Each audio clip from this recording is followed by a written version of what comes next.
The applause was a physical thing, a roaring wave of sound that washed over me as I took my final bow. On stage, the lights were blinding, turning the audience into a sea of shimmering black. But I could feel them, their energy, their admiration, their love.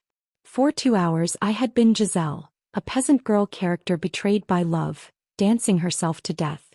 The irony was a private joke that tasted like ash on my tongue. Alara darling. Magnificent.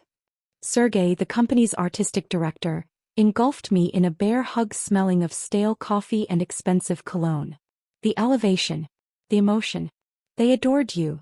Thank you, Sergei, I said, my voice hoarse from the exertion, my body trembling with the familiar post-performance crash.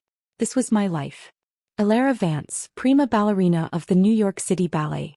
For 10 years, my world had been a perfect, precise orbit of rehearsals, performances, physiotherapy, and Leo. My husband. My partner. I found him backstage, leaning against the doorjamb of my dressing room, a single perfect white rose in his hand. Leonardo Moretti. Even in a simple black suit, he looked like he'd stepped out of a Renaissance painting, dark, brooding eyes, hair the color of espresso, a smile that could melt the polar ice caps.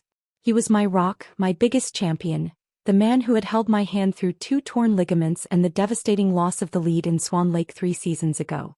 You were transcendent, Mia Stella, he murmured, his Italian accent soft as he handed me the rose. Is my star. He'd called me that since our first date. He pulled me close, ignoring the sweat dampening my leotard, and kissed my forehead. I have never been more proud. I leaned into him, breathing in his familiar scent of sandalwood and citrus. This was the pinnacle. The review in the Times would be rapturous tomorrow. I was at the peak of my career, married to the man of my dreams. It was perfect. A week later the fatigue set in. Not the good, honest tiredness after a brutal rehearsal, but a deep, bone-weary exhaustion that sleep couldn't touch. Nausea followed, a rolling unease that had me retching over the toilet most mornings. It's the stress, Alara, Leo said, his hand warm on my back. The season opener is always a beast. You pushed yourself too hard. I nodded, wanting to believe him. But a tiny, hopeful seed had been planted in my mind. My cycle was notoriously irregular, a side effect of a dancer's punishing regime. But it was late. Very late. I bought a test on my way home from a morning bar session, my heart performing a frantic battement in my chest. I hid it in the bottom of my dance bag beneath point shoes and leg warmers. The next morning, while Leo was at his architecture firm, I took it. The 2 pink lines appeared instantly, stark and undeniable against the white plastic. Pregnant. A dizzying cocktail of terror and joy flooded my system. Baby. Our baby. This wasn't the plan. Not now, in the middle of the season. My body, my instrument, would change irrevocably. Sergei would have a fit. But Leo would be over the moon. We talked about children in that vague someday way. Someday had arrived. I decided to tell him that night. I would cook his favorite meal, osso buco, and break the news. I spent the afternoon in a happy daze, the nausea forgotten, replaced by a giddy, bubbling excitement. I was going to be a mother. I was stirring the risotto when his phone, left charging on the kitchen island, buzzed. A text flashed on the screen. Mia, can't wait to see you tonight. I have a surprise for you too. 7 p.m.? I froze, the wooden spoon still in my hand. Mia? Could be anyone. A client. His assistant. Can't wait to see you. It felt intimate. My heart began to hammer again, a different rhythm now. A panicked, offbeat staccato. Don't be stupid, Alara, I chastised myself. You trust Leo. You've always trusted Leo. But the seed of doubt, once planted, is a tenacious weed. I finished cooking, the joy of my own surprise now tainted with a cold dread. Leo came home, his smile easy, his kiss warm. He complimented the food, poured the wine I couldn't drink. You're quiet tonight, Stella, he said, his brow furrowed. Is everything okay? This was it. My moment. I took a deep breath, my hand instinctively going to my still flat stomach. Leo, I have something to tell you. We're pregnant. The silence that followed was absolute. I watched his face, waiting for the shock to morph into delight. But it didn't. His smile didn't widen. It froze, then slowly dissolved. His eyes, usually so warm and expressive, went blank, then darted away from me. Hooked, cornered. Pregnant, he repeated, the word hollow. Are you sure? The test was very clear, I said, my voice small. He ran a hand through his perfect hair. This is complicated. Complicated. The word felt foreign on my tongue. How is it complicated? We're married. We love each other. It's a surprise, yes, but it's not a good time, he interrupted, his voice gaining an edge I'd never heard directed at me before. Your career. My partnership at the firm is finally within reach. A baby, it would derail everything. Derail. I whispered, the world tilting. Leo, this is our child. Not a derailment. We a new track. He stood up, pacing the length of our sleek, modern kitchen. You don't understand the pressure I'm under. The financial commitments. This apartment. The lifestyle. It all depends on me hitting these targets. A baby now would be a massive liability. Liability. The word hit me with the force of a physical blow.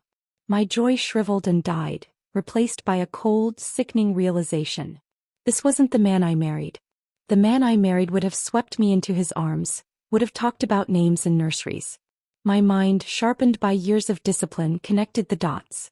The fatigue. The text from Mia. His reaction. Who is Mia? I asked, my voice terrifyingly calm. He stopped pacing. The color drained from his face. What?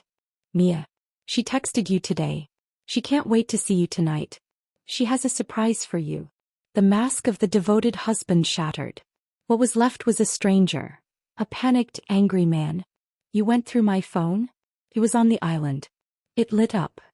I stood up, my legs trembling. Who is she, Leo? He didn't answer. He didn't have to. The guilt was written all over him, as clear as the choreography I'd mastered hours before. And then the pain came. A sudden wrenching cramp deep in my abdomen, so sharp it stole my breath. I doubled over, a gasp escaping my lips. Elara. For a moment, his voice was laced with genuine concern. Then it hardened again. Are you okay? This is why this is a bad idea. The stress. Another cramp, worse than the first. A hot, wet sensation between my legs. I looked down. A small, dark red stain was blooming on my gray leggings. No, I breathed. No, no, no. I stumbled towards the bathroom, Leo's voice a distant buzz behind me. Elara, for God's sake, calm down. You're being hysterical. I locked the door behind me, sliding to the cold tile floor. The cramps intensified, coming in waves, a cruel mockery of labor. The tiny, hopeful life inside me, the life he had called a liability, was slipping away. And as I sat there, alone on the bathroom floor, the physical pain was nothing compared to the utter, soul-crushing devastation of the betrayal. The perfect marble of my life had cracked, and through the fissure, I saw the rot that had been festering beneath the surface all along. The doctor called it a spontaneous abortion. A cold, clinical term for a profound personal loss. She said it was common, especially in women under my level of physical and emotional stress. She was kind, but her words were a dull echo. I didn't tell her the source of the emotional stress. I didn't tell her about Mia. Leo, after a night of performative guilt and hollow apologies, had shifted into damage control mode. He wanted me to rest, to put this behind us, to focus on getting back to the studio. He didn't mention the baby again. He didn't mention Mia. It was as if the entire horrific evening had been a bad dream, and he was eager for us both to wake up. But I was awake. For the first time in years, I was painfully, terrifyingly awake. I went back to rehearsals a week later, my body hollowed out, my spirit numb. Sergei fussed over me, blaming my pallor and lack of focus on the violent stomach flu Leo had told him I'd had. The company moved on. We were starting work on a new, contemporary piece, Fracture. The irony was almost funny. Leo was careful.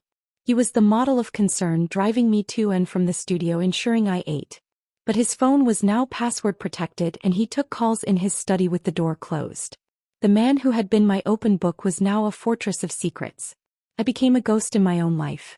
I moved through the rehearsals with technical precision, but the soul of my dancing was gone. I was going through the motions, a beautiful automaton. My only solace was the brutal physicality of the work. The burn in my muscles, the sweat, the blisters, they were a welcome distraction from the deeper, more insistent pain. It was during a break, while sipping water in the corner of the vast, mirrored studio, that I saw her. A new member of the corps de ballet. She was young, maybe 20, with a cascade of fiery red hair and a lithe, powerful body. She was laughing with another dancer, her hand resting on a noticeably rounded belly. She was pregnant.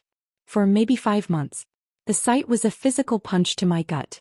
I looked away, the old grief rising like bile. "Who is that?" I asked Anya, my closest friend in the company.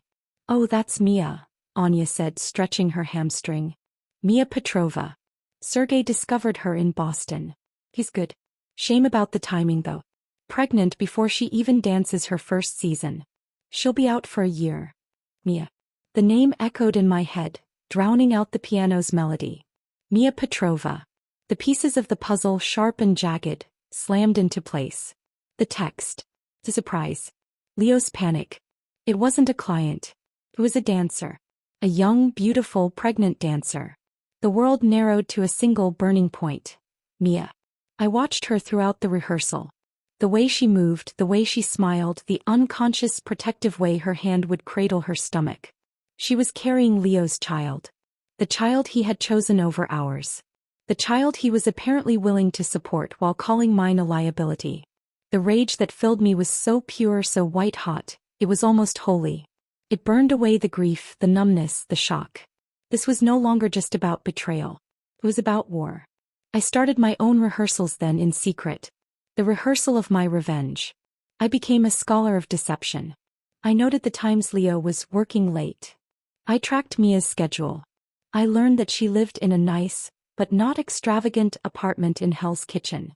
An apartment I was sure Leo was paying for. I began to gather evidence. It was slow, meticulous work, like learning a complex new variation. I hired a discreet private investigator, a stoic woman named Gwen who asked no questions and delivered results. Photos of Leo and Mia entering a hotel. Bank statements for an account I never knew existed, showing monthly transfers to a M. Petrova. A lease agreement for the Hell's Kitchen apartment, signed by Leonardo Moretti.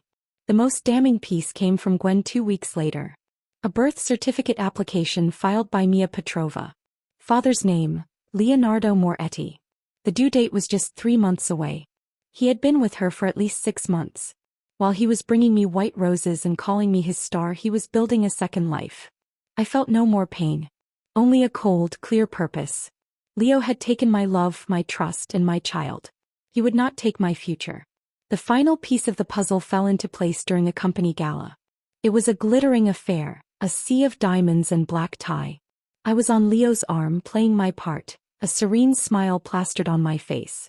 He was in his element, charming donors, his hand a possessive weight on my back. I saw Mia across the room, looking uncomfortable in a simple black dress that strained at the seams over her belly. Our eyes met for a fraction of a second. In hers I saw not guilt but a flicker of defiance. She knew that I knew. And she didn't care. She had the ultimate trump card growing inside her. I excused myself to the powder room. As I was reapplying my lipstick, I heard 2 younger dancers from the corps chatting at the sinks. "So brave of her to keep it," one said. "I'd be terrified." "I know," the other replied. "But Leo's been so supportive.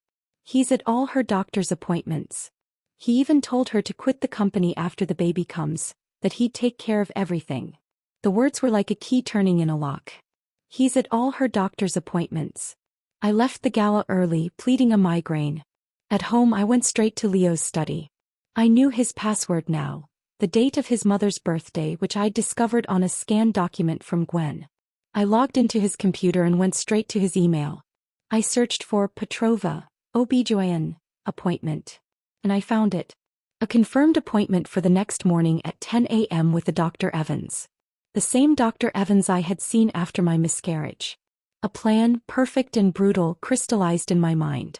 The next morning I told Leo the first had a long physio session and wouldn't be home until lunch. I wore a disguise, a blonde wig, large sunglasses, a nondescript coat. I took a cab to Dr. Evans' office and positioned myself in the waiting room, hidden behind a magazine. At 10:05 they walked in. Leo, his hand guiding Mia's elbow, his face a mask of tender concern. They checked in and sat down, his arm around her shoulders. He was whispering to her, making her smile. It was a scene of such intimate domestic bliss that it stole the air from my lungs. I waited until they were called back. Then I stood up, walked to the reception desk and slipped the woman a folded $100 bill. My sister Mia Petrova just went in, I said, my voice trembling with feigned worry. Our mother is in the hospital, it's an emergency. I just need to speak to her for 1 second. Please. The receptionist, eyes wide, nodded and buzzed me through. I walked down the hallway, my heart pounding a war drum in my chest. I found the right room by the sound of Leo's voice. The door was slightly ajar. I pushed it open. They were inside. Mia was on the examination table, her shirt pulled up, her belly exposed. Leo was standing beside her, holding her hand. Dr. Evans was squeezing cold gel onto her stomach. They all turned to look at me. The shock on their faces was a masterpiece. Ilara. Leo gasped, dropping Mia's hand as if it were on fire. Hello, Leo, I said, my voice calm, my gaze sweeping over the scene. Mia. Dr. Evans. I let my eyes rest on Mia's swollen stomach. I see you're prioritizing this one. I didn't wait for a response. I had what I came for. The confirmation in living color. I turned and walked out, leaving a silence more profound than any applause I had ever received. The performance was over. The real show was about to begin. The silence in our apartment that night was a physical presence, thick and heavy with the unsaid. Leo didn't come home until late. I was sitting in the dark living room, a single lamp casting long shadows, when I heard his key in the lock. He moved quietly like a man entering a crime scene. He didn't turn on the light. He just stood there, his silhouette framed in the doorway. Ilara, he began, his voice ragged. Don't, I said. The word was flat, final. There was no anger in it. Anger required energy, and I was conserving every jewel for what came next. It's not what you think, he tried again, the lie so pathetic it was almost amusing. Isn't it? I turned my head to look at him. You're having an affair with a 20-year-old dancer. She's pregnant with your child. You were at her doctor's appointment, holding her hand, while you called the child we lost a liability. What, precisely, am I misinterpreting, Leo? He flinched. In the dim light, I saw the sheen of sweat on his forehead. He was scared. Good. It was a mistake, he whispered. A stupid, drunken, it meant nothing. But then she got pregnant and she threatened to go to the press, to ruin my reputation, my partnership. So you decided to ruin mine instead, I finished for him. You chose to support her, her pregnancy, while you let me believe our baby was an inconvenience. You let me grieve alone. He had no answer for that. He sank into the armchair opposite me, his head in his hands. What do you want, Ilara? Money? A bigger settlement? Name your price. He thought this was about money. He always reduced everything to transactions. I want you to listen, I said, my voice low and steady. Tomorrow I am moving out. I am filing for divorce. My lawyer, Sarah Jenkins, will be in touch.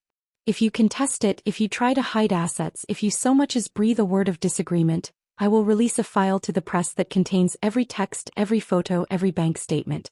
I will detail how the esteemed Leonardo Moretti groomed a young dancer, abandoned his wife during a miscarriage, and financially supported his mistress while emotionally abusing his spouse. Your partnership at the firm will vanish. Your reputation will be mud. You will be a pariah. He stared at me, his eyes wide with horror. He had never seen this side of me. The strategist. The survivor. The prima who knew how to command the stage, and now the narrative. You can't be serious, he breathed. I have never been more serious. I stood up. You can have your new life with Mia. But you will pay for it. Dearly. I walked out of the room and into the bedroom, locking the door behind me. I had already packed a bag. The rest I would have Gwen arrange to be moved to storage. The next morning I was gone before he woke. I left my wedding and engagement rings on the kitchen island, a final, silent punctuation to the end of our story. I rented a small, furnished apartment under a pseudonym. My first call was to Sarah Jenkins, the most ruthless divorce attorney in the city. My second call was to Sergey. I told him I was taking an indefinite leave of absence for personal reasons. He was disappointed, but the scandal that was about to break would have been worse for the company. He granted it. The legal machinery grinded into motion. Sarah was a marvel of cold efficiency. She hit Leo with everything at once. The divorce filing, a motion for spousal support, and a forensic accounting of his finances. As promised, we leaked a carefully curated selection of evidence to a trusted reporter. The story broke like a dam. Prima ballerinas AT. Architect love cheat in ballet baby scandal. The photos were everywhere. Leo and Mia entering the hotel. Mia, pregnant belly. My own tragic statement released through Sarah spoke of profound betrayal and loss, and my wish for privacy to heal. The public and more importantly the architectural and social circles Leo coveted sided with me. He was crucified. His firm asked him to step back. Donors withdrew. He was toxic. I watched it all from a distance, a ghost in my new quiet life. I didn't dance. I didn't have the heart for it. The music felt like a lie. Said I walked. 4 hours I would wander through New York, a city I had lived in for years but never truly seen. I watched people live their ordinary, messy lives and I envied them their simple problems. I was free. I was wealthy. I had won. But the victory felt hollow. I was still a shell, a dancer with no music, a woman with no compass. One rainy afternoon, seeking shelter from a downpour, I ducked into a small, dusty art supply store in the West Village. The smell of turpentine, linseed oil, and paper was a strange, comforting balm. I wandered the aisles, my fingers trailing over tubes of paint, blocks of clay, stacks of pristine canvas. I found myself in front of a display of charcoal and Conti crayons. On a whim, I bought a sketchbook and a set. Back in my sterile apartment, I opened the book to the first blank white page. I had no training. I had no plan. I picked up a piece of charcoal. It felt alien in my hand, so different from the familiar weight of a point shoe. I closed my eyes and thought of the one thing I knew better than anything: the human form in motion. I began to draw. The lines were clumsy at first, hesitant. But as I lost myself in the memory of a body arcing through space, my hand grew more confident. I didn't draw faces. I drew the curve of a spine, the tension in a stretched calf, the elegant line of an extended arm. I drew the grief I couldn't speak, the anger I had banked, the loss that had hollowed me out. I filled page after page with these ghostly, dancing figures. They were sad and angry and beautiful. They were me. It was a silent adagio, a dance of healing rendered in smudged black and gray.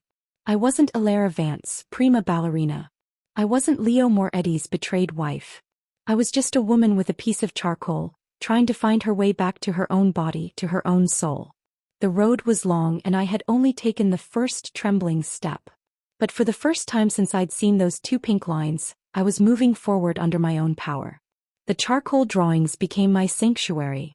In the quiet of my anonymous apartment, I exorcised my ghosts onto the paper. The graceful, anguished figures were a language more honest than any I had ever spoken. I drew the memory of my own body, contorted in pain on the bathroom floor. I drew the phantom curve of the child I would never hold. I drew Leo and Mia as 2 faceless, intertwined shadows, their forms blurred and monstrous. I didn't show them to anyone. They were for me alone. A map of my internal wreckage. Sarah Jenkins kept me updated. Leo, reeling from the public shaming and financial onslaught, was fighting a desperate, losing battle. He'd moved in with Mia, their relationship now a pressured, public spectacle under the harsh glare of the scandal. The happy family narrative he might have hoped for was impossible. They were the villains in a story I had refused to let them write. My settlement was more than generous. I received the apartment, a hollow victory I immediately put on the market, a significant lump sum and a portion of his future earnings. I was set for life. But the money felt like blood money, tainted by the pain it represented. The final divorce papers arrived. I signed them without ceremony, the scratch of the pen a quiet, definitive end. It was over. The legal battle was won. But the war for my soul was still being waged in the silent, charcoal-smudged pages of my sketchbook. Sergei called, his voice uncharacteristically gentle. The door is always open, Alara. The company misses its star. I'm not her anymore, Sergei, I said, my gaze falling on my latest drawing. A single suspended foot end point, but the ribbons were unraveling, becoming smoke. I don't know who I am. Then find out, he grunted. But don't waste your gift. A body like yours. It is an instrument. It needs to play. But my instrument felt out of tune, its strings slack or snapped. The thought of returning to the studio, to the mirrors that would reflect a stranger, filled me with dread. The ballet world was a gilded cage I had escaped. I couldn't go back. Driven by a restlessness I couldn't name, I began to wander further afield. I visited galleries and museums, not as a patron of the arts, but as a refugee seeking asylum. I stood for hours in front of the great masters, but it was the modern abstract expressionists who finally spoke to me. In their chaotic splatters of color, their raw, emotional brushstrokes, I saw a kinship. They weren't depicting a perfect world. They were depicting a feeling. A fracture. A scream. On a whim, I signed up for a beginner's painting class at a community arts center in Brooklyn. I was the oldest by a decade, surrounded by earnest college students and bored retirees. The instructor, a woman named Brenda with paint-stained overalls and kind eyes, didn't care who I was. She just handed me a brush. "Don't think," she said. "Feel. What color is your heart today?" Today my heart was a turbulent, stormy gray, shot through with slashes of furious red. I mixed the colors on my palette, the physical act of mashing pigment with linseed oil a primal satisfaction. I approached the blank canvas, my heart pounding with a different kind of stage fright. I didn't paint a figure. I didn't paint a scene. I just attacked the canvas. I slashed and dabbed and smeared. I used my hands, my fingers, the wrong end of the brush. The gray swirled with the red, creating a bruised, violent purple. It was ugly. It was chaotic. It was the most honest thing I had done in years. When I stepped back, my hands and apron covered in paint, I was breathless. I had translated the silent scream inside me into something tangible. It wasn't beautiful, but it was real. Brenda came and stood beside me, studying the messy, emotional canvas. "Now that," she said softly, "is a beginning." It was. Painting became my new dance. The studio, with its smell of turpentine and possibility, became my new stage. I abandoned charcoal and bought tubes of every color. I learned about composition and texture, but I always came back to the feeling. I painted my grief, my rage, my betrayal. I painted the cold, sterile beauty of my old life. I painted the warm, messy hope I was desperately trying to find. I started a new Instagram account, separate from my old, abandoned one filled with staged performance photos. I called it At the Quiet Canvas. I posted photos of my paintings, close-ups of the textures, the layers of color. I wrote short, poetic fragments about the emotions behind them. I didn't show my face. It was another anonymous rebirth, but this one felt truer. One day, scrolling through my feed, I saw a post from a gallery I followed. They were announcing a new, emerging artist they were representing. His name was Ben Carter. His work was a stunning contrast to mine, large, serene landscapes, not of untouched wilderness, but of places where nature was reclaiming human structures. A rusted car being swallowed by ivy, a crumbling pier with trees growing through its planks. His technique was photorealistic, but the subject matter was deeply poetic. It was about resilience, about the slow, patient power of life to heal what was broken. I was captivated. I clicked on his profile. He had a kind, thoughtful face, eyes that crinkled when he smiled, and hands that looked like they knew how to work. There was no pretense about him. His captions were thoughtful, intelligent, about the philosophy of decay and renewal. I found myself scrolling through his entire feed, a sense of peace settling over me that I hadn't felt in a year. On impulse, I sent him a direct message. It was utterly out of character for the old Alara. "Your work is breathtaking," I wrote. "It feels like a visual representation of hope." I didn't expect a reply. But an hour later my phone buzzed. "Ben Carter, thank you. That might be the nicest thing anyone's ever said about my work. I've been looking at yours. Powerful. Feels like the storm before the hope." A conversation began. It was slow, thoughtful, spanning days. We talked about art, about light, about the stories objects hold. He was witty and self-deprecating. He didn't ask personal questions and I offered none. We were just two souls, meeting in the neutral territory of color and form. After a few weeks he asked if I'd like to see his studio. My heart hammered a frantic rhythm against my ribs. Fear, sharp and immediate, rose in my throat. Meeting someone. A man. It felt like a betrayal of the new safe world I had built. It felt like stepping onto a stage without knowing the steps. I looked around my own studio at the angry, vibrant canvases that chronicled my survival. I thought of Ben's paintings of ivy patiently covering scars. I thought of the line from his last message, "The world is full of broken things. The beauty is in the mending." I took a deep breath, my fingers trembling as I typed my reply. I'd like that. Ben's studio was in a converted warehouse in Red Hook, overlooking the water. The air smelled of salt oil paint and sawdust. It was a chaotic, wonderful space, filled with half-finished canvases, strange found objects, and the lingering scent of coffee. He was even more handsome in person, with a quiet, grounded energy that was the polar opposite of Leo's performative charm. He wore a faded flannel shirt smeared with paint, and his handshake was firm, his palms rough. "Ilara," he said, a warm smile lighting up his face. "It's really you." "It's really me," I said, my voice a little breathless. He gave me a tour, not with an artist's ego but with the pride of a craftsman. He showed me his current project, a massive canvas of an abandoned greenhouse, the glass mostly broken, but a profusion of wildflowers bursting through the cracked concrete floor. "It's about the persistence of life," he said, his gaze soft as he looked at the painting. "The plans we make, the structures we build, they fall apart. But life finds a way. It always does." His words resonated deep within me, touching the still raw wound of my miscarriage. Life had found a way for him and Mia. But my life had found a different way, a way of creation through art, not biology. "It's beautiful," I whispered, meaning it more than he could possibly know. We talked for hours, sitting on old crates, drinking terrible coffee from a chipped enamel pot. The conversation flowed easily, moving from art to books to our favorite corners of the city. He was open about his own past, a divorce 5 years prior, a period of drifting before he found his purpose in painting. "She wanted a different life," he said simply. "More stability. Less sawdust." It was a clean break. Painful but clean.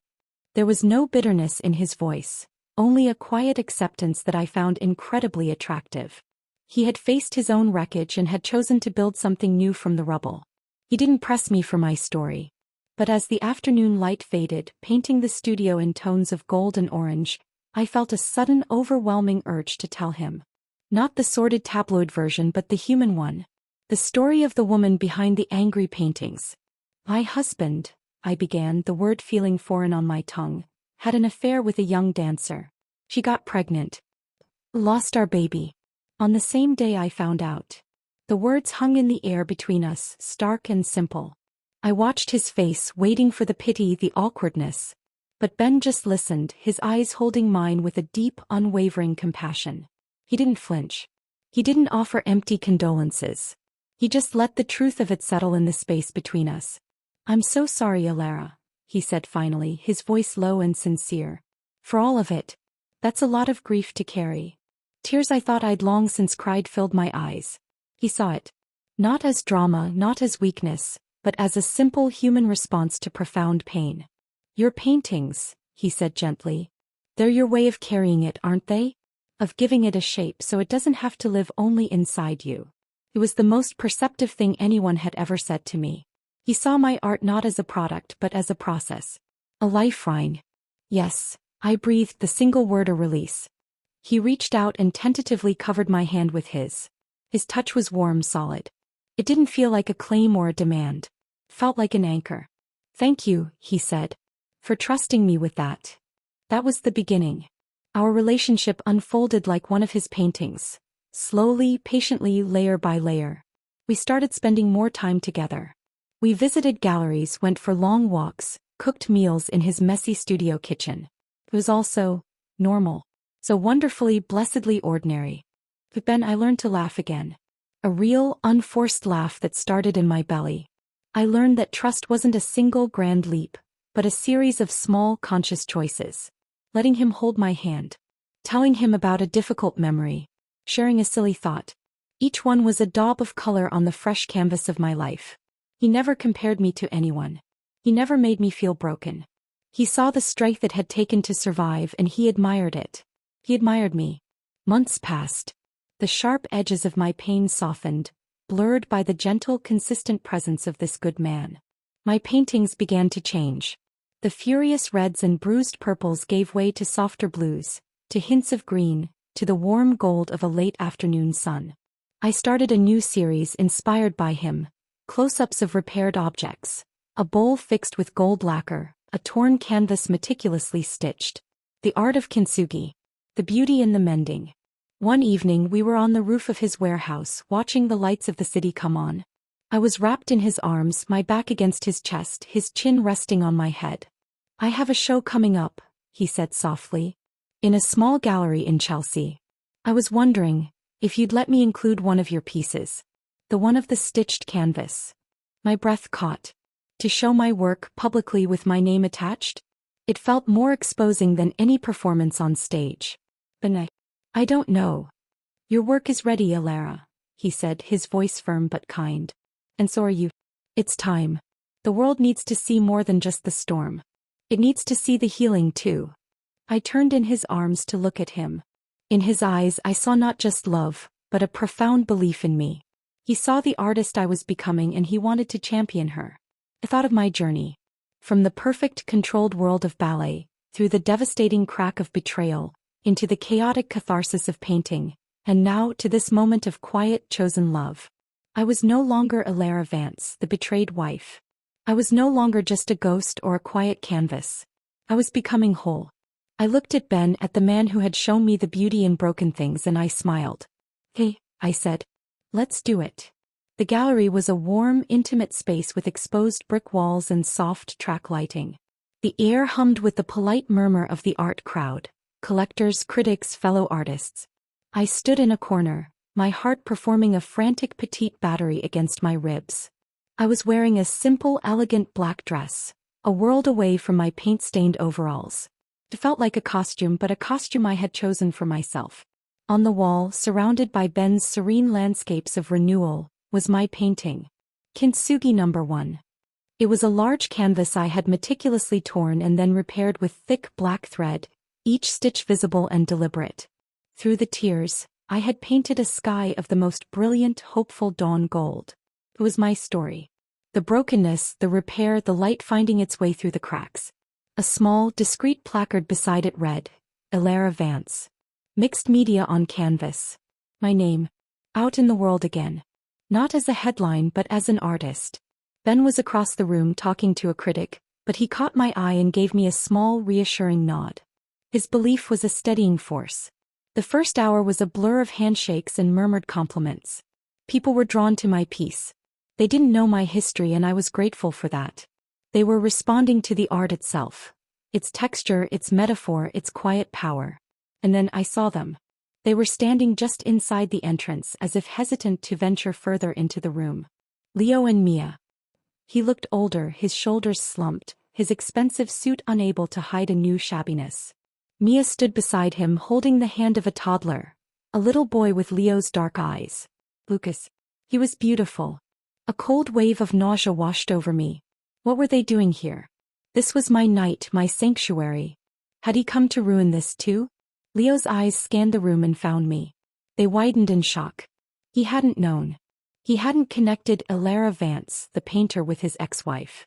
He looked from me to the painting on the wall to Ben, who was now walking towards me, his expression protective. Mia saw me too. Her face, once defiant, was now just tired. She looked at the child, then back at me, and in her eyes, I saw a flicker of something that might have been shame, or perhaps just a weary understanding of the mess they had all made. Leo took a step towards me, then stopped. The crowd seemed to part, creating a silent corridor between us. The murmur of conversation died down. Everyone sensed the drama. Ben reached my side, his hand finding the small of my back. "You okay?" he murmured. I nodded, my gaze locked on Leo. I felt no rage. No hatred. Just a vast, profound pity. He was a man trapped in the consequences of his own choices, living a life that was a pale imitation of the one he'd thrown away. He didn't speak. He just stood there, his eyes moving from my face to the painting behind me. I saw the moment he understood it. Kintsugi. The art of repairing broken pottery with gold. The brokenness, the repair, the golden light. He was looking at the map of my healing, and he knew with devastating clarity that he had been the breaking. But he had no part in the mending. He flinched, a physical recoil from the truth hanging on the wall. He looked at Ben, at the way his hand rested on my back, at the quiet solidarity between us. He saw a peace he would never have. He turned without a word and took Mia's arm. He led her and their son out of the gallery, back into the night. They were ghosts and they had no power here. The tension broke. The conversations resumed. Ben squeezed my hand. "You were magnificent," he whispered. In that moment I felt the last chain fall away. His presence hadn't been a violation. It had been a confirmation. I had faced my past from a place of strength and peace, and I had watched it retreat. Later that night, after the last guest had left, the gallery owner, a sharp-eyed woman named Anya, came over to us, beaming. "Elara," she said, "I've had 3 serious offers on Kintsugi #1. And 2 inquiries about a solo show." A solo show.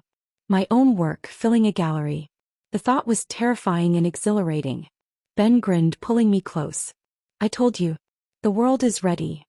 As we walked out into the cool night air, my hand in his, I realized the opening hadn't been an ending, but another beginning.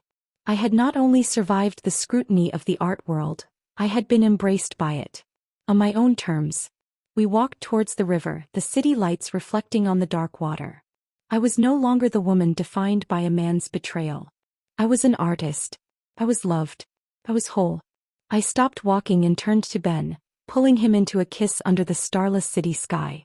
It was a kiss of gratitude, of promise, of a future we would paint together. "Why star?" he murmured against my lips, echoing the old endearment, but stripping it of its past poison and filling it with new radiant meaning. This time the title fit. I was no longer Leo's star, burning for his validation. I was my own light source, and my constellation was just beginning to form. The solo show was a critical success. The reviews used words like brave, transformative, and a powerful visual autobiography. I was no longer the ballerina who painted, but artist Elara Vance. The identity, once so fragile, now felt as solid as the canvases I stretched. With the proceeds, Ben and I did something reckless and wonderful. We bought an old, neglected farmhouse 2 hours north of the city in the Hudson Valley. It had a barn with perfect north light. It was our joint project, our shared dream. The ultimate act of creation. We spent months renovating. Ben, with his practical hands, fixed the roof and replumbed the kitchen. I sanded floors and painted walls, the physical labor a different kind of dance. We turned the barn into 2 separate, spacious studios. One for his sprawling landscapes, one for my more intimate mixed-media work. A covered walkway connected them, a physical manifestation of our separate passions and shared life. Our days fell into a blissful rhythm. Mornings were for work, the silence broken only by the scratch of his charcoal or the drip of my paint. Afternoons were for walks in the woods, for tending the fledgling garden, for coffee on the porch. Evenings were for shared meals, for reading, for talking about our work, for the deep, quiet comfort of simply being together. I thought of Leo and Mia less and less. They belonged to another lifetime, a black and white photograph fading in a drawer. Sarah Jenkins sent a final update. Their relationship had ended. The pressure of the scandal and the reality of parenthood had been too much. Leo was seeing someone new, another woman from his world, but the gossip columns had lost interest. He was a footnote. One sunny afternoon I was in my studio working on a new series. I was using old ballet shoes, my own, salvaged from storage, as my canvas. I was gilding the worn satin surfaces, mending the frayed ribbons with gold thread, transforming the instruments of my old pain into artifacts of beauty and resilience. It was my final act of reclamation. Ben came in, smelling of sawdust and fresh air. He looked at the point shoes shimmering under the studio lights. "These are incredible, Elara," he said, his voice full of awe. "It feels like I'm laying them to rest," I said. "With honor." He came up behind me, wrapping his arms around my waist, resting his chin on my shoulder. We stood there for a long moment, watching the light play on the gold leaf. "I was thinking," he said, his voice casual, but I felt the tension in his body. "The West Meadow, where the old apple tree is. It would be a perfect place for a wedding." My breath caught. We had talked about marriage in that vague, happy way, but this was different. This was a specific, real question. I turned in his arms to face him. His eyes were serious, full of a love so deep and steady it still had the power to humble me. "Ben Carter," I said, my voice thick with emotion, "are you asking me to marry you?" "I am," he said, a slow smile spreading across his face. "I know your first experience with the institution was less than ideal. But I want to build a life with you, officially. I want to fall asleep and wake up next to you for the rest of my days. I want to fill this house with our art and our love. He reached into his pocket and pulled out a simple, perfect band, crafted from the wood of the old apple tree and inlaid with a slender line of gold. I want to mend my life to yours. Tears of pure, uncomplicated joy streamed down my face. This was nothing like the grandiose, diamond-laden proposal from Leo. This was us. Rooted real golden. Yes, I said, laughing through my tears. 1,000 times yes. Our wedding was small, held under the gnarled branches of that very apple tree. My parents were there, beaming. Sergei came, dabbing his eyes unashamedly during the vows. A few close friends from the city. I didn't wear white. I wore a simple deep blue dress the color of the twilight sky, and in my hair I wore a single gilded point shoe ribbon. We wrote our own vows. Ben promised to always be my anchor and my biggest fan. I promised to always love him with a heart that was whole, because he had helped me put it back together. As we said, "I do," the setting sun cast a golden light over the meadow and it felt like a blessing. It felt like the final, perfect layer of paint on the masterpiece we were creating together. Later, as we danced under a canopy of stars, my head on his shoulder, I knew I had found a love that didn't demand perfection. It celebrated the repair. It was a love built not on a stage, but in the quiet, messy, beautiful reality of a shared life. And it was more than I had ever dared to dream. Years have a way of softening the edges of memory, of turning sharp pain into a dull ache and then into mere history. The farmhouse is no longer a project, but a home filled with the evidence of a life richly lived. The walls are a rotating gallery of our work, Ben's vast, peaceful landscapes of reclaimed spaces next to my more intricate golden-mended pieces. My solo shows are now a regular occurrence in New York and beyond. The narrative around my work has evolved from the ballerina's revenge to a respected exploration of trauma, resilience, and the feminine form. I teach occasionally at a local art center, working with women who have their own stories of breaking and mending. Feels like a circle closing. Ben is as steady as the old apple tree. Our love has deepened into a partnership that is the bedrock of my existence. We still work in separate studios, but we meet for lunch every day on the porch, our hands stained with different colors, our minds buzzing with different creations, but our hearts perfectly in sync. I heard through the distant grapevine that Leo had another child, a girl, with his new wife. The news brought no sting, only a faint hope that he had become a better man, a better father. Mia, I learned, had moved back to Boston with Lucas and had opened a small dance school. I hoped she had found her own kind of peace. We were all just people doing our best with the pieces we had been given. One crisp autumn morning I was in my studio. I wasn't working on a painting or a sculpture. I was sitting in a rocking chair by the window, sunlight streaming in, holding my newborn daughter, Sylvia. Her tiny hand was curled around my finger, her breath a soft, rhythmic whisper against my neck. Ben had carved the rocking chair for me when I was pregnant. It was made from a branch of the apple tree we were married under. It was his masterpiece, he said. More than any painting. I looked down at Sophia's perfect, sleeping face. She had Ben's kind eyes and a dusting of my dark hair. The love I felt for her was a tidal wave, terrifying and magnificent in its power. It was a different love than I had ever known. Primal, unconditional, vast. I had been so afraid that the loss of my first pregnancy had closed this door forever. That my body, which had been both my greatest asset and the site of my deepest betrayal, was incapable of this particular miracle. But Ben and I had chosen to try, and after a journey fraught with anxiety and hope, Sophia had arrived, pink and screaming and perfect. She was the ultimate act of restoration. She was not a replacement for the child I had lost. That grief would always have a small, sacred space in my heart. She was a new creation. A fresh canvas. A promise of the future. Ben appeared in the doorway, his face softening as he saw us. He came over and knelt beside the chair, his large, paint-stained hand gently stroking Sophia's head. "My two best girls," he whispered, his voice thick with emotion. I leaned my head against his, breathing in the familiar, comforting scent of him. I looked out the window at our land, at the trees beginning to blaze with color, at the studio where we built our dreams.